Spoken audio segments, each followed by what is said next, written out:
자, 이번 시간에 이제 남은 게 책임운용 기간이 하나가 있죠. 책임운용 기간.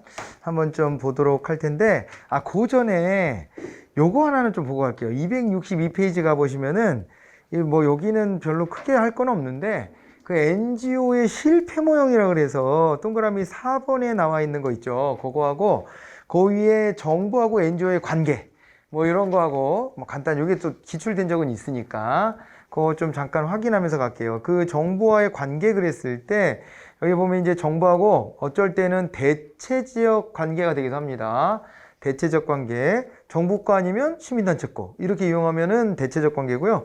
보완적 관계다 그랬을 때는, 이제 정부가 뭘 하는데 좀 미흡한 점을 시민단체가 보완한다든가 이런 식으로 가는 것이라고 봐야 되고요.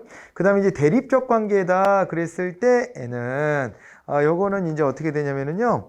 그 대립적 관계는 서로 이제 가치관, 뭐 지향점 이런 거에 이제 차이가 있는 거죠. 예, 차이가 나타나는 경우가 있습니다. 대립적 관계가 되는 거죠. 시민단체가 이 방향으로 가자라고 얘기하는데 정부는 그거는 못하겠다 이렇게 버틴다든가 서로 이제 그렇죠. 아니면 정부가 하려고 하는 방향에 대해서 이제 시민단체가 막 비판하거나 이런 경우들이 있을 수 있기 때문에 그럴 땐 대립적 관계가 되겠고요. 때로는 또 이제 의존적 관계가 돼서 서로 협력을 막 도출해 내기도 합니다. 그러니까 시민들을 어떤 방향으로 같이 좀 이렇게 끌고 가고 싶을 때 그럴 때 이제 의존적 관계를 맺기도 하고 동반자 관계가 되기도 하고 뭐 그렇다는 거고요. 그런데 이제 살라몬이라는 학자가, 살라몬 기억나죠? 이 정책 수단론 관련해서 우리가 공부했던 학자인데 NGO의 실패 모형을 제시를 했어요. NGO의 실패 모형을 보니까 NGO는 실패를 하게 되는데 박애적 불충분성이 있대요. 앞에서 제가 한번 말씀드렸을 거예요, 이거. 그죠? 그거 체크만 하는 겁니다. 예전에 이거를 제가 의제 설정 그런 거 얘기할 때 거기에 이제 비공식적 정책 참여자로서 시민단체 나왔을 때 그때 얘기를 했었을 겁니다. 그래서 그때 했던 거를 다시 한번 체크해 보는 건데요. 그래서 이제 박애적 불충분성 돈이 부족하다는 거예요. 돈이 맨날 딸려. 그래가지고 어떻게 하냐면요. 박애적 배타주의라는 거예요. 누구는 주고 누구는 못 해주고 그러는 겁니다. 누구한테는 서비스가 돌아가는데 누구한테는 서비스가 안 들어가고 그러는 거예요. 그러면서 온정주의가 있는 거죠. 온정주의. 그러니까 돈 낸 사람이 난 이쪽을 지원해주고 싶다. 그럼 그쪽으로 지원이 가는 거예요. 이렇게 되는 겁니다. 이거 비교를 한번 해보세요. 정부가 하면 어떻게 해요?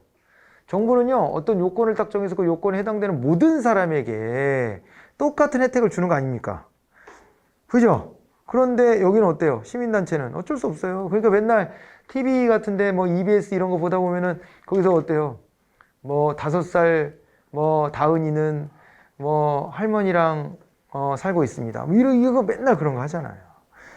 그래서 거기다가 지원을 해줘. 뭐 사람들이 이제 저 돈을 보내줘. 그죠? 돈을 보내주면은 구조적으로 그 문제 해결이 됩니까? 해결이 안 됩니다. 그죠? 그래도 시민단체의 그 역할은 소중한 거죠. 소중한 거예요. 소중한 거지만은 그걸로 근본적으로 모든 이 상황들이 해결되기는 좀 어렵지 않냐. 물론 정부가 나선다고 해서 모든 문제를 다 해결하지는 못하죠. 또 공무원 마인드, 공무원들이 일하는 방식 이런 것들이 있으니까. 그래서 서로 또 이제 미흡한 점을 보완해 주는 정도면 좋겠는데 그게 아니라 정부가 나서지 않고 시민단체가 나서서 모든 문제 해결하려고 하면은 아까 말했던 그 불충분성 때문에 배타주의가 있고 그러다 보면 이제 온정주의 기준을 가지고 접근하게 돼 있는 거예요. 그렇잖아요. 그 TV에 나오지 않은 더 딱한 사정이 있는 경우들도 많이 있을 거고 할 건데 그리고 어떻게 보면은요 근본적으로 정치인들이 좀 비겁한 면은 있죠.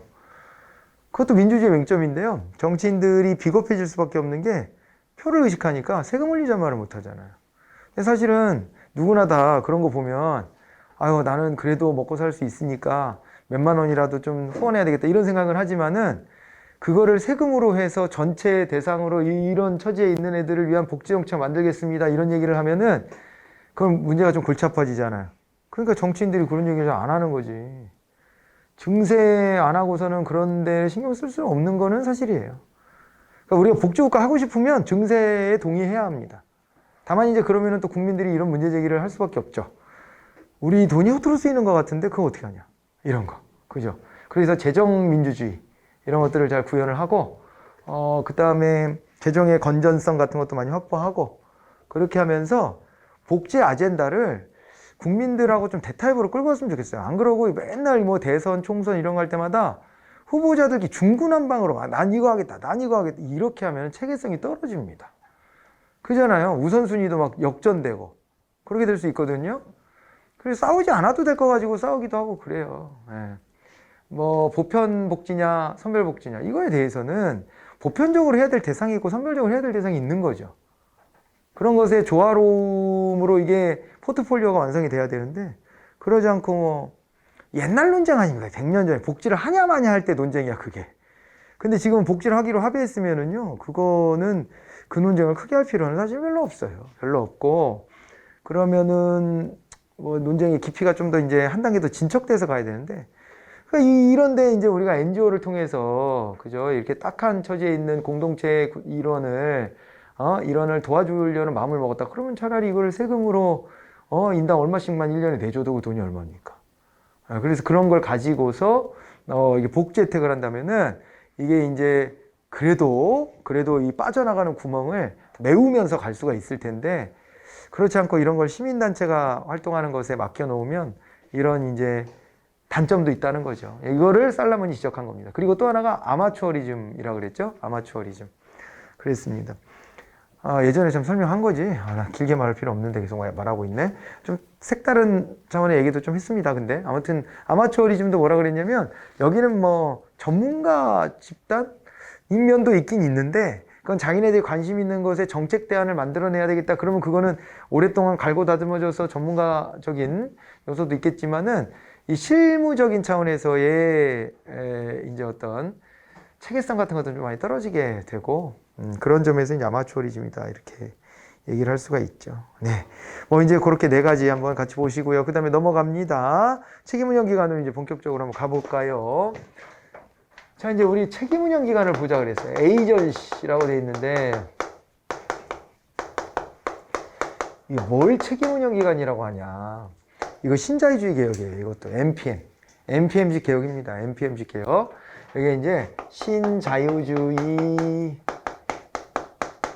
그 다음에 NPM 이런 거랑 관련이 있는 거예요. 책임운영기관은.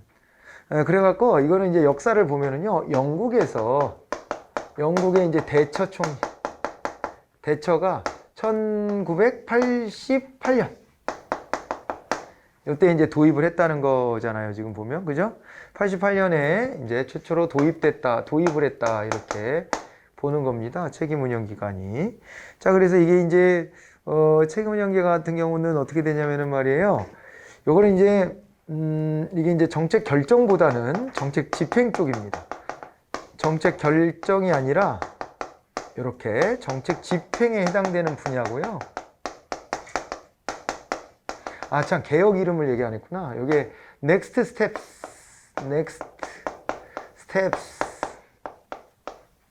라는 개혁으로 이름으로 등장을 했어요. 아무튼 그렇게 도입이 됐는데 정책 결정보다 정책 집행 쪽에 치우친 겁니다. 결정 영역이 아니라 집행의 영역이에요. 집행의 영역인데 이 집행의 영역을 별도의 책임성을 부여한 운영기관으로 떼어놓는 겁니다. 그래서 기존의 정부 조직에서 분리하는 거예요. 분리를 한 다음에 여기는 이제 어떻게 되냐면요. 독자적인 운영을 하는 겁니다. 독자적으로 이것을 운영하는 것이다. 이렇게 보시면 돼요. 알겠죠? 독자적으로 운영하는 거.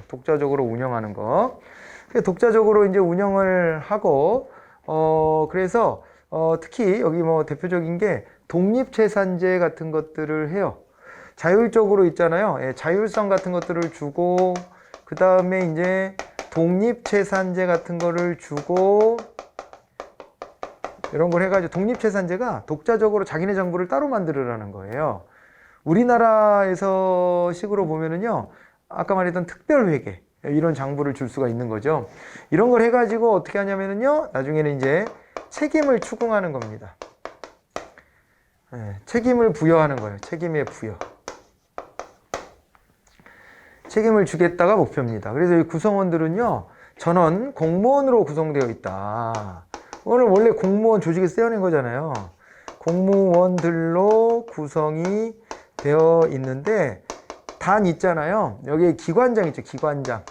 기관장은 뭐가 되냐면 공무원은 공무원이에요. 근데 임기제 공무원으로 보여서 이 책임을 추궁하겠다 이렇게 하고 있는 거예요. 기관장은 임기제 공무원입니다. 임기제 공무원. 임기제 공무원이어가지고 임기 동안 성과를 내야 되는 거예요. 성과를 내야지 그 성과를 바탕으로 재임용 이렇게 가는 거고 성과를 못 내면 빠이빠이 이렇게 되는 거죠. 그죠? 우리나라는 임기제 공무원 2년에서 5년의 임기를 주게 되어 있는데 책임운영기관 우리나라도 운영하지 않겠습니까? 우리나라는 요 책임운영기관이 김대중 정부 때 이제 도입이 됐다 이렇게 되어 있을 거고요. 우리나라의 이제 그 책임운영기관은 이게 보면 이제 현황이 거기에 있을 겁니다. 현황이 있을 텐데 여기 이제 263페이지에 거기 우리나라 책임운영기관이 있어요. 우리나라로 놓고 보면은 우리나라에서는 우리나라도 도입을 하고 있죠, 그죠? 우리나라 도입을 하고 있는데 여기 이제 구조를 보면은 거기가 이제 이게 중앙 책임 운영기관이고 그 다음에요 소속 책임 운영기관이라고 하는 게 있어요. 네, 이게 소속 책임 운영기관은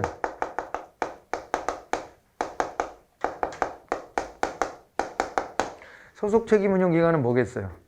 정부의 중앙행정기관 있죠. 부처청. 요게 소속되어 있는 기관인데 야 니네 독자적으로 관리해봐 한번.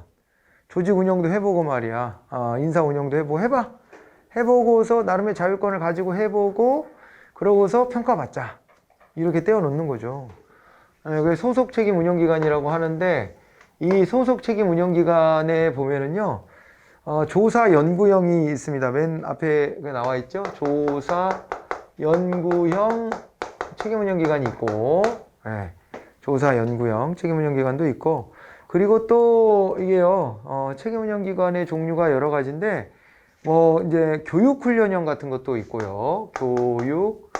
교육훈련형 책임운영기관도 있고, 시설관리형 책임운영기관도 있습니다. 네, 시설관리형도 있고 그리고 또 문화형 문화형 책임운영기관도 있습니다. 문화형 책임운영기관도 있고 그 다음에 의료형도 있어요. 의료형도 있고요. 플러스 이제 기타 이렇게 이제 성질 구분하기 어려운 건 기타로 이제 나누는데 조사 연구형은 말 그대로 거기 이제 사례들이 나와 있으니까 보시면 될 텐데 조사 연구는 진짜 연구기관 같은 데 있잖아요. 그런 데라고 생각하시면 되고 교육훈련형은 이제 교육기관입니다. 교육기관들을 이제 떼어서 따로 관리하도록 하는 것이고 시설관리형 시설을 운영하는 그 집행기관 이런 데들 떼어놓고요. 문화형 같은 데는 뭐 국립극장 이런 데 있잖아요. 국립극장이라든가 아니면 뭐 과학관 같은 데 이런 데들이 해당이 되고 의료형은 무슨 의료원들 있죠? 의료원.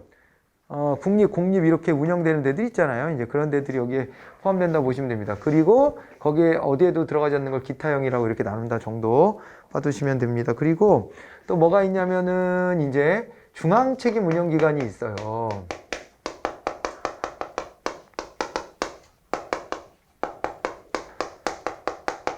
중앙책임 운영기관이 있는데 이 중앙책임 운영기관은요 이게 뭐 단위여야 되냐면 중앙행정기관 중에서 책임운영기관이 된 경우예요. 여기는 중앙행정기관 중에서 된 거거든요. 근데 우리가 여기서 분명히 뭐라 그랬냐면 정책 결정보다 집행 쪽에 포인트를 맞추고 있는 거라 그랬단 말이에요. 집행의 능률성을 도모하기 위한 겁니다. 이것은. 그렇기 때문에 부처청 중에서 집행과 관련된 데가 어디라고 그랬어요? 청이라고 그랬잖아요. 그래서 여기는 중앙행정기관 중에서 청이 있죠, 청. 청이 바로 여기 이제 중앙책임운영 기관이 되는 겁니다. 청 단위가 책임운영기관도 지정되면 중앙책임운영기관이 되는데 우리나라에선 지금 현재 스코어 여기에 해당되는 것은 오로지 특허청이 있습니다. 특허청이 있습니다. 특허청이 있고요. 특허청은 기타 유형이에요. 하나밖에 없어요. 그래서 특허청, 중앙책임운영기관 하나밖에 없고 유형도 기타 유형으로 이렇게 되어 있습니다. 책임운영기관. 그 비판도 있습니다. 이 책임운영기관에 대한 이제 비판도 있는데요. 이 비판은 누가 했냐면은 특히 던리비가 앞에서 뭐로 우리 공부됐던 사람이냐면 관청 형성 이론이라는 것으로 공부됐던 학자예요. 특히 거기서 언급됐던 학자인데 던리비는요, 정부 팽창을 숨겨놓는 거 아니냐. 정부 팽창의 은폐 수단이다. 이런 식으로 비판을 했어요.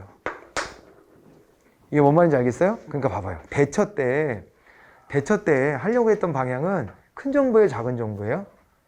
작은 정부잖아요. 우린 정부 조직을 슬림하게 해가지고 정부 실패를 극복하고 능률성을 극대화하고야 말 것이야. 이런 걸 내세우고 있었단 말이에요. 그런 걸 내세우고 있었는데 그런데 사실은 정부 사이즈를요 줄이는데 한계가 있어요. 막상 진짜 줄이려고 하잖아요. 줄일 수 있는 게 별로 없습니다. 별로 없어요. 이명박 정부가 출범할 때요. 그때가 2008년이죠, 이제. 2008년도니까 벌써 한 몇 년 된 건 얘기인데, 그때 이제 그렇잖아요. 김대중 노무현 정부를 지나서 이명박 정부 들어섰으니까 작은 정부를 지향하겠다 이렇게 한 거예요. 그래가지고 이제 출범할 때 정부 조직을 개편해야 되는데, 그때 개수를 줄이는데 신경을 쓰는 거예요. 개수를 줄이는데 신경 써가지고요. 그거의 결과물로 나온 거 중에 대표적인 게 기재부, 기획재정부. 기획재정부는 기획 기능을 예산정책처라는 데가 따로 있었고요. 예, 그 다음에 재정경제부가 따로 있었습니다. 그러니까 이렇게 따로 이제 예산정책처가 아니다. 참, 그건 국회에 있는 거고 저기 뭐냐 예산 기능을 따로 하고 있는 데가 대통령 직속으로 있었습니다. 예, 있었는데 기획예산처였나 보다. 기획예산처. 예. 기획예산처가 따로 있고 그 다음에 재정경제부가 있었는데 이걸 통폐합한 거예요. 통폐합해가지고 예산 기능과 국가의 이 돈 흐름을 관장하는 기구를 합친 겁니다. 그 둘을 합쳐놓고 보니까 지금 기획재정부가 됐는데 조직이 엄청 거대해져 있어요. 엄청 커. 그래갖고 여기 아까 과장급 정도면은 뭐라 그랬어요? 과장급이면은 한 3급 공무원 되는 거거든요. 기재부 3급 공무원의 과장급에 해당되는 사람들만 120명쯤 됩니다. 엄청난 조직이에요. 거기가 120명이면 밑에는 어떻게 되겠어요? 이렇게 돼 있는 거예요. 그런데도 일이 많지, 거기는. 하는 일이 많아요. 그러니까 다른 데서 쪼개져서 했던 일들을 다 합쳐서 하는 겁니다. 그래서 기재부가 힘이 너무 세. 원래 기재부 이쪽이 힘이 세요, 우리나라가. 왜냐면 그때도 한번 말씀드렸지만 자기네가 주도해서 경제성장 이뤘다는 자부심도 있고 권한을 많이 가지고 있고 한 곳인데 그런데 거기다가 통폐합까지 시켜주니까요. 이 모든 힘이 글로 쏠리는 거예요. 기재부가. 국회가 뭘 요구해도 기재부가 고관 열쇠 딱 지키고 있으면요. 아무것도 못해요. 그래서 오는 장점은 국회의원들은 돈을 막 쓰고 싶어 하거든. 그걸 차단하는 효과는 되게 좋아요. 기재부가 우리나라 힘이 세져 있으니까. 그러기는 한데 한편으로는 이 국민의 직접 선출을 받지 않은 또 공무원들이 힘이 너무 세구나. 이런 또 비판도 있는 거죠. 이제 그런 장단점들은 있을 텐데 어쨌거나 그래서 하고 싶은 얘기는 이거였어요. 정부를 통폐합한다고 했지만 실제 실제 이게 작은 정부로 간 거냐? 그건 사실 아닌 것 같다. 그러니까 개수가 줄어들었다는 거예요. 개수가. 합쳐서 거대 조직으로 만드니까 개수는 줄어들었는데 그러면은 이게 공무원 자체가 줄어들었냐? 아니지 않느냐. 이렇게 보여진다는 거죠. 맞아요? 그런 문제가 있고요.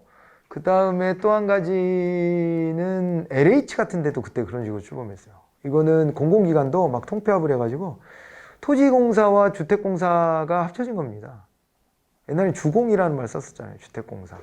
주택공사랑 토지공사, 토공이 합쳐져가지고 이제 LH가 된 건데 LH가 그래서 효율적으로 국토개발을 하는데 나설 수 있다. 이런 거는 좋은 점이 됐지만 여기도 마찬가지로 엄청 거대 조직이 돼가지고 지금은 다시 쪼개는 분위기가 생겼죠. 예. 그래서 내부 정보를 너무 처음부터 끝까지 다 쥐고 있으니까 그걸로 투기하는 거 아니냐 뭐 이렇게 해가지고 예전부터 있었던 건데 이번에 얻어 걸린 거예요. 너무 꼬리가 길면 안 돼 항상. 이번에 얻어 걸린 거죠. 그리고 이제 뭐 이제 그런 경우가 있었고요. 정보통신부를 없앴습니다. 정보통신부는 사실은요, 이른바 민주당 쪽, 이쪽 계열의 집권 세력이 되게 자랑거리로 삼는 거예요. 왜냐면은 이게 우리나라가 IT 강국으로 부상하면서 그러면서 이제 산업이 또, 그죠?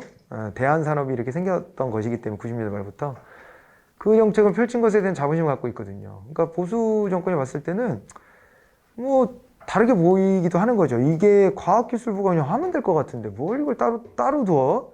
이래가지고 합쳤고. 그리고 그 다음에 또 통일부하고 여성부를 그때 폐지하려고 그랬었습니다. 통일부랑 여성부가 워낙 작은 조직이기도 하고 여성부는 복지부 같은 데로 합치면 될 것 같고 왠지 그냥 기능적으로만 놓고 보면 그리고 이제 뭐 저기는 통일부는 외교부랑 합치면 되지 않냐 그랬는데 둘 다 거센 반발에 부딪혔죠. 거센 반발에 부딪혔고 그리고 그렇게 줄이려고 하다 보니까 이런 것도 있었어요. 그 부가 14개밖에 안 남는 거예요.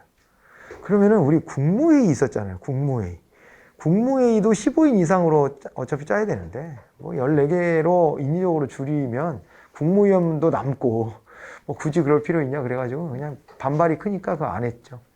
그러니까 이런 거였어요. 통일부 같은 경우는 어떤 반발인지 여성부는 좀 뭔지 알겠죠. 예, 어떤 논쟁이 생겼을지. 그런데 이제 저기는 통일부는 외교부로 합치자 그러니까 외교통일부 뭐 이런 식으로 할 수도 있는 거죠. 뭐 그럴 수도 있지만 또 한편에서는 통일의 문제, 민족의 문제인데 그게 어떻게 외교냐 그게. 이렇게 또 반발이 있고 그러니까 그냥 뭐 하다가 그냥 그 정도에서 멈췄던 기억이 있네요. 아무튼 이렇게 작은 정부를 지향을 하는데 그게 실효성 있게 잘 되냐? 잘 안 됩니다. 그냥 아까 정보통신부 없앴을 때도 정보통신부의 인력을 과학기술부에 갖다 붙인 거예요. 붙인 거지 이것이 뭐 인원이 대폭 줄어가고 그럴 수가 없잖아. 직업 공무원이라며 우리나라는. 그래서 지금 공무원 하려고 이렇게 지금 두 눈 시뻘겋게 뜨고 공부하고 있는데 그런데 이거를 뭘 작은 정보를 만든다고 어디를 잘라서 어떻게 할 거냐 이거지. 그 여기도 비슷한 거다 이거예요. 덧니비가 봤을 때. 야 이거 작은 정보 한다고 떵떵 뭐 큰 소리는 쳐놨는데 막상 들어가서 줄이려고 하면 줄일 수가 없어요. 실제로 그 기능을 없앨 수는 없잖아요. 국가에서 또. 그러다 보니 어떻게 되는 거예요? 그러다 보니까 결론적으로는 정부가 팽창하는데 그 은폐를 자꾸 잘라가지고 정부의 메인 정부는 작아졌다 이런 식으로 눈속임하는 거 아니냐 이런 비판을 받기도 했었다. 시험 잘 나오는 주제입니다. 책임운영기간 알아두셔야 돼요. 책임운영기간 됐죠? 이제 그런 얘기들이 거기에 들어가 있으니 확인해 보시면 되겠습니다. 그렇게 하시고요. 하나만 더 덧붙여서 말씀드릴게요. 우리나라 얘기를 좀 꺼냈으니까 우리나라 얘기를 좀 더 하자면은 여기 이제 독립재산제 있잖아요. 우리나라의 이제 소속 책임 운영기관 전부 다 독립재산제냐? 그렇지는 않습니다. 독립재산제를 하게끔 특별회계 운영을 하게끔 지정된 데가 몇 군데 있을 뿐이에요. 뭐 이렇다고 해서 이걸 다 꼭 실현해야 되는 건 아니잖아요. 아니 왜냐면은 이건 수도꼭지가 있어야 되는 거예요. 독립재산제 하려면. 독자적으로 얘네가 돈을 벌어들일 건덕지가 있어야 독립재산 하는 거지. 그러지 않아요? 돈을 벌어들일 건덕지가 따로 없는데 돈 벌어라. 돈 벌어서 니네가 해결해라. 이거 어떻게 됩니까 그게. 그래서 우리나라의 경우에는 이게 어떻게 되냐면요. 책임운영기관 특별회계기관이 있어요. 책임운영기관 중에서 특별회계로 관리되는 특별회계기관이 있습니다. 책임운영기관 특별회계기관이 있고 책임운영기관 특별회계기관은 이게요. 정부 기업 예산법에 적용을 받아요.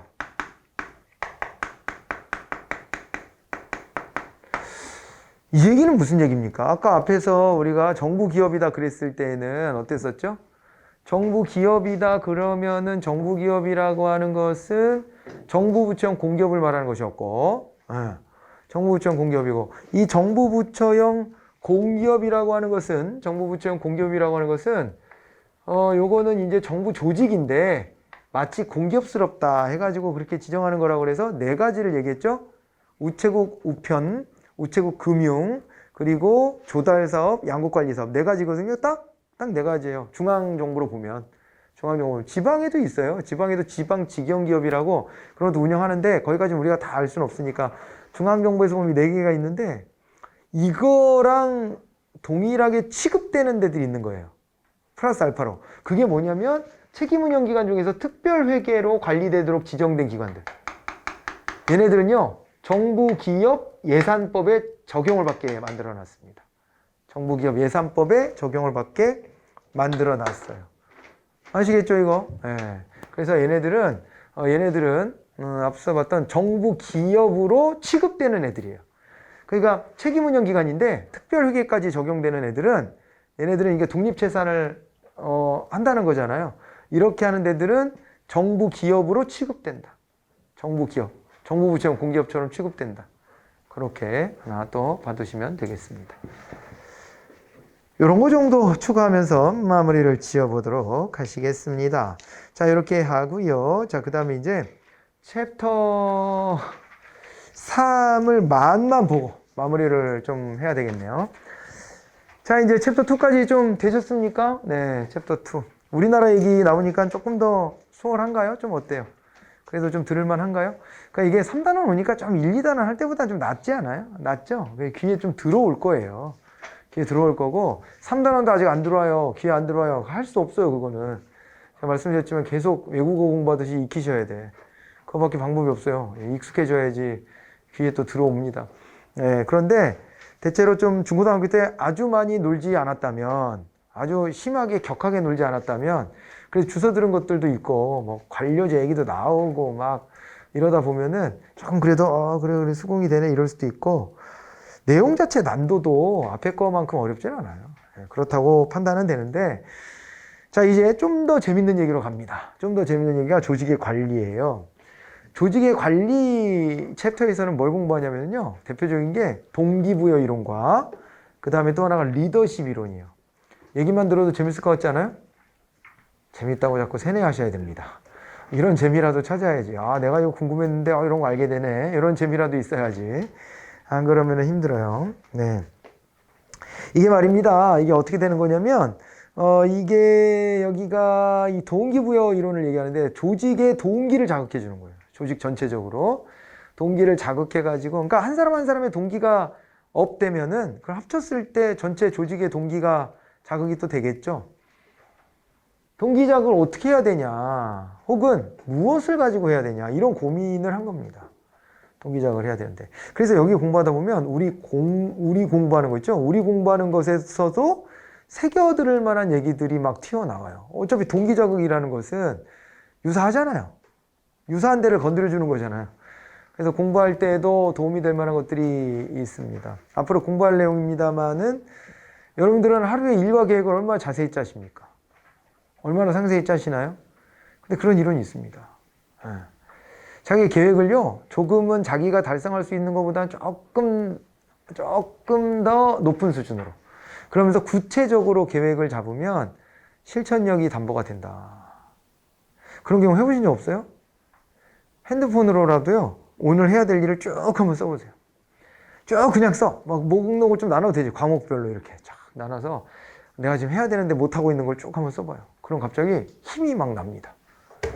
힘이 나. 해봐. 해보면 나. 안 나면 어쩌지? 안 나면? 원래 나야 되는데. 그러니까 본인이 진짜 공무원 진짜 되고 싶다. 그러면 힘이 나야지 정상이에요. 아이고야, 이렇게 많은 걸 해야 되는구나. 이번 달 안에 마무리하기로 한 게 이거였는데, 이거 좀 아직 안 됐네. 이런 거를 생각하다 보면은, 그러면, 이거 빨리 해야지. 정신이 좀 차려집니다. 물론, 인생은 원래 작심삼일의 시그마죠. 그죠? 작심삼일을 다 모아야지. 근데 그렇게 마음 먹고도 하다가 하루 이틀 지나다 보면 또 좀 느슨해지고, 그걸 또 계획을 계속 매일 잡으라는 거예요. 그래서 매일매일 잡으라는 겁니다. 매일매일 잡으라는 거예요. 그래서 제가 이제 우리 학원에다가 내는 일일 계획표도 오늘 거 그냥 써서 툭 내지 말고, 응? 그 숙제 검사하듯이 그렇게 하지 말고, 내일 거지, 내일 거. 내일 거를 미리 잡아놓고 가라, 이 말이에요.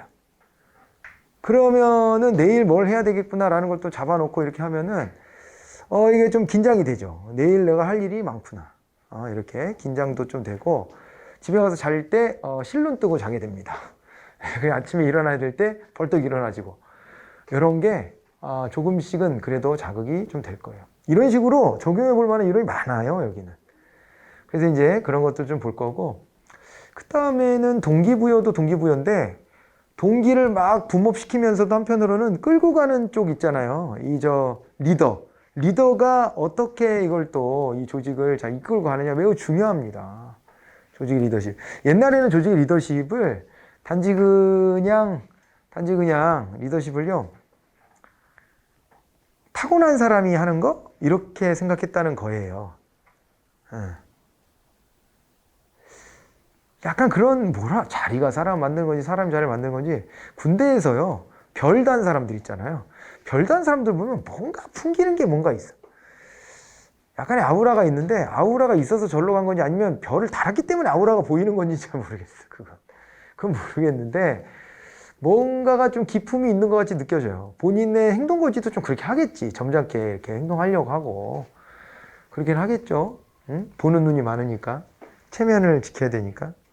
근데 어떤 게 더 우선인지 모르겠지만은 옛날 사람들은 그냥 그렇게 생각했다는 거야. 야, 저런 건 타고나는 거야. 저런 건. 아무나 하는 게 아니야. 원래 그런 기질을 갖고 있는 사람들이 그렇게 갖고 태어나는 거야. 그러는 거예요. 제가 원래 장교 임용 대상자였었거든요. 근데 장교 시험 붙었었는데, 나중에 이제 안 가게 됐지만, 이제 그때 장교 시험 볼 때, 거기 있는 그 학군단에 있는 그 장교가 있잖아요. 그분이 여럿이 있는데 저를 보면서 너는 장교의 기풍이 있다 하고 저보고 그랬어요. 이걸 들으니까 어때요? 원래 자질은 가지고 태어난다에 동의가 돼요, 안 돼요? 돼요, 안 돼? 나보고 장교처럼 생겼다 그랬다고, 그 사람이. 자, 믿거나 말거나 합니다, 이거 거의. 그러니까 이게 과학적이지가 않아요. 자기 느낌이잖아요, 자기 느낌. 그리고 결과론일 수도 있는 거고. 그 자리에 올라간 사람을 보고서, 야, 기품이 있어. 이렇게 그냥 괜히 왜 좀, 잘된 사람 보면은 뭐 있어 보이잖아, 그냥. 그런 것도 있거든, 사실은. 그래서 그런 건지는 잘 모르겠어서 학자들이요, 야, 그거는 비과학적이지 않냐, 너무. 그래서 관찰을 해보자. 리더들을 한번 관찰해보자. 그럼 뭔가 나오지 않겠냐. 해가지고 행태 연구를 해요. 행태 연구를 하고, 그 다음에 또 한 가지는 이제 그 이후에는 야, 행태도 행태인데 상황에 따라서 리더십도 좀 유형이 달라져야 되지 않아? 여기까지 발전하는 거예요. 그래서 그 리더십 이론도 굉장히 재밌어요. 동기부여 이론은 그 심리학적인 것들, 이론들이 많이 또 여기 소개가 되고 해서 재미가 좀, 흥미가 좀 있고, 재미라고 안 할게요. 흥미로 합시다, 흥미가 좀 있을 수 있고, 그 다음에 또 이제, 리더십 이론도 좀 흥미롭게 볼 수 있고, 여러분들이 대입해보는 것도 좋은 것 같아요. 저는 군대 사병으로 결국에는 갔는데, 사병으로 와서 느낀 거는 그 좋은 기회거든요. 20대 초반에 그래도 내 밑에 내가 사병으로 갔더라도 좀 밑에 애들이 생기는 거잖아요. 밑에 원래대로는 위아래가 없는 건데 사병은. 근데 이제 지들끼리 있잖아요. 있는데 그랬을 때 리더십을 한번 발현해 볼 수 있는 좋은 기회거든요. 그런데 그렇게 써먹지를 않고 지 몸땡이 편하려고 남을 괴롭히는 데 써먹더라고.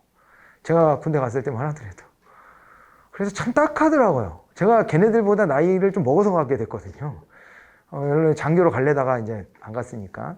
나이 좀 먹어서 가서 그런가? 그런 게 좀 보이더라고. 나도 이제 거기선 니들이 내 동생이지라고 생각하고 봐서 그런지, 보다 보니까, 이것들이 왜 남을 못 괴롭혀서 날릴까? 그냥 그런 생각만 좀 많이 했지.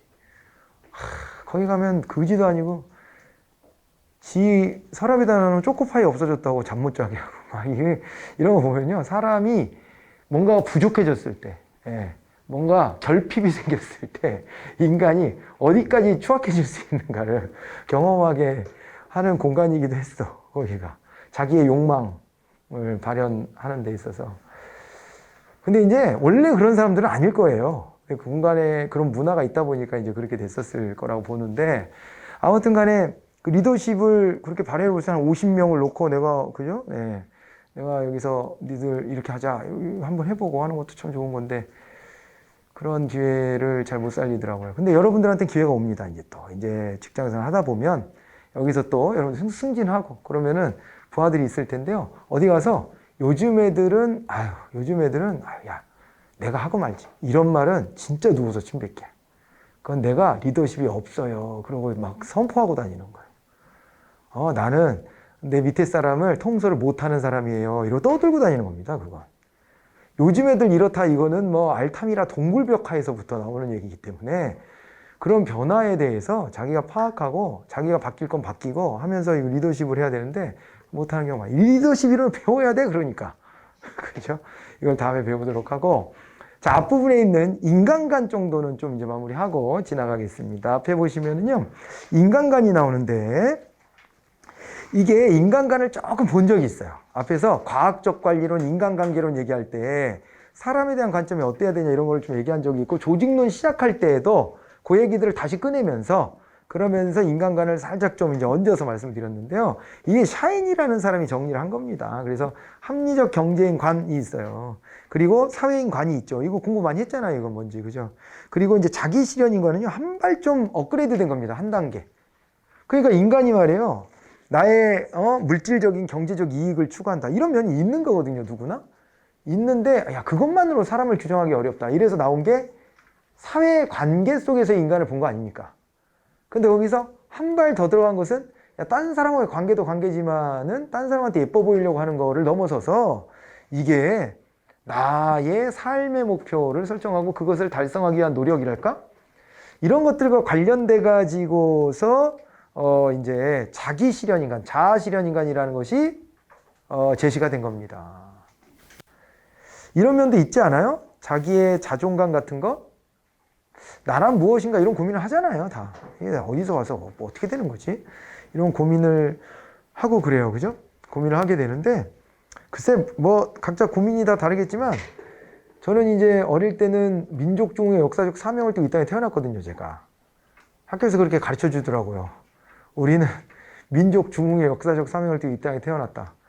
그래서 그래야 하는 거라고 생각했어. 진짜 공동체주의를 넘어서서 진짜 어떻게 보면 집단주의적인 이런 성향이 많았었죠, 예전에. 근데 요즘에는 그건 다 폐기했잖아요. 폐기하고 개인주의 같은 것들이 다 존중이 되는데, 근데 왜 태어난 거지, 우리가? 생각해보면 그냥 태어난 거죠, 뭐. 의미부여를 자꾸 하려고 너무 억지로 할 필요가 없어요. 그냥 태어난 거야, 그냥. 태어났는데 마침 뭐, 운이 또 좀 더 좋은 사람도 있고 안 좋은 사람도 있을 텐데, 평균적으로 운이 아주 나쁜 건 아니에요. 평균적으로만 놓고 보면. 개인차는 크게 있겠지만은. 아프리카에 안 태어난 게 다행이고, 또 삼신할머니가 각도 삑사리 내가지고 조금 더 위쪽으로 또 떨어졌으면은, 많이 달라져서 남자 군대 10년 가고 막 이게 인생에 많이 틀어졌을 텐데, 그죠? 그렇게 보면은 뭐 그럭저럭 그렇게 그냥 태어난 것 같고, 그렇게 태어났는데 근데 왜 살지? 이렇게 생각해 보면은요, 내가 하고 싶은 거, 요즘에는 결론이 그렇게 많이 가 있죠.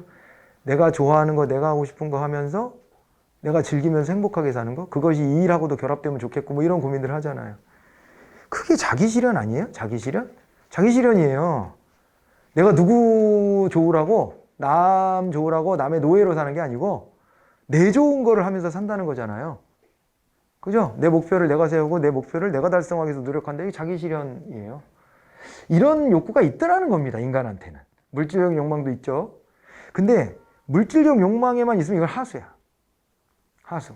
그러니까 뭐 강남에 지하에 살면서 한 달에 막 월세 막 엄청 내고 막 이렇게 살면서 BMW 어디서 중고로 주워다가 막 타고 다니고 막 이걸로 차 막 마우라 터가지고 막 후카시 잡고 다니고 이거는 까망망거리면서 정말 이거 낮은 단계에 있는 거예요. 이런 거 공부하고 보면 부끄럽습니다. 그렇게 사는 것은. 그런 욕구도 있는 거예요, 다. 그죠? 저도 막 스트레스 받을 때는 돈을 막 팡팡 쓸 여력은 안 되는 것 같으니 이마트 같은 데 가서 한 달 먹을 식량을 다 사와. 소비로 스트레스를 막 풀어. 근데 한 달 지나잖아? 냉장고에 뭘 넣었는지 까먹어. 한 달도 안 가. 2주일이면 까먹어. 아, 이러면 안 되겠다. 근데 그게 그렇게 스트레스 풀리는 게 있어요, 실제로. 그죠? 있어. 이런 게 있는데 여기에 내 모든 게 걸려 있으면 이거는 진짜 하수예요. 명품을 사기 위해서 인생을 산다. 이거는 하수지. 그런 것이고요. 사회인간. 이거는 또 남들하고의 관계에 되게 신경 쓰는 거잖아요. 예. 요거는 이제 물질보다는 좀 낫다 이렇게 보는 것인데, 그런데 또 내 인생을 주체적으로 안 살고 남의 기준에 맞춰서 갈 가능성이 있어요, 이게.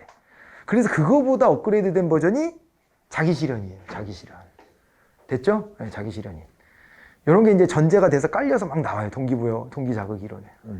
왜냐면 사람마다 단계가 다르거든요. 단계가 다르기 때문에 그러면은 철학적으로는 야, 너 왜 합리적 경제행관에 머물러 있냐? 너 빨리 자아 실현인으로 올라와! 이렇게 말해줘야 되겠지만 그거는 철학이나 종교가 해야 될 일인 것 같고, 우리는 이제 그런 거를 여기서 논하자는 건 아니기 때문에 조직에서 어떻게 하면 동기를 자극할 것인가잖아요. 그래서 그 상대방이 합리적 경제인으로서의 특성을 많이 보이면 돈 주면 돼요. 돈 주면 돼. 간단하게 해결하면 돼. 근데 돈이 없으면 아무것도 해결 못 하지만 돈으로 해결할 수 있는 것처럼 세상에 쉬운 일은 없어요. 돈만 주면 되는데 뭐. 돈 주면서 일 더 해라. 그러면 돼. 나의 노예가 되라. 돼. 이런 사람들은. 그러게 돼. 그런데 자기 실현인관을 가지고 있는 사람은요, 이제 막 비전을 공유하기 시작해야 됩니다.